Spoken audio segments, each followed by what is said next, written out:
બનાસકાંઠા જિલ્લાના થરાદ તાલુકાના ગણેશપુરા ગામમાં તળાવના કારણે સરવાણી પાણી થતાં સ્કૂલના બાળકો ગામની સ્મશાન ભૂમિ સહિત જગ્યાએ પાણી આવી જતા પરેશાન થવાને લઈ ગ્રામજનો દ્વારા મુખ્યમંત્રી સુધી લેખિત રજૂઆત કરવામાં આવી તો થરાદ તાલુકાના ગણેશપુરા ગામે આવેલા ગામના તળાવમાં ભરાઈ રહેતા ગામમાં સરવાણી થઈ છે, જેને કારણે ગામમાં તળાવની બાજુમાં સ્કૂલ આવેલી છે કે જેથી તળાવ બારે માસ ભરેલું રહેતા બાળકો શાળાએ જાય ત્યારે વાલીઓને ધ્યાન રાખવું પડે છે। નજીકમાં સ્મશાન ભૂમિ આવેલ છે ત્યારે ત્યાં પણ થોડું ખોદકામ કરતા પાણી આવી જવાથી મુશ્કેલી વેઠવી પડે છે।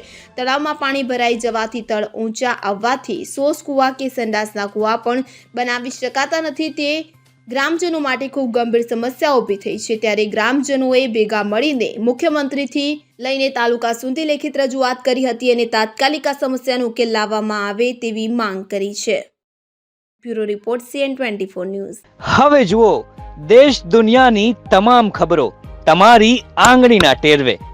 ઉઠાવો મોબાઈલ અને Google Play Store પરથી ડાઉનલોડ કરો અમારી CN24 ન્યૂઝ મોબાઈલ એપ।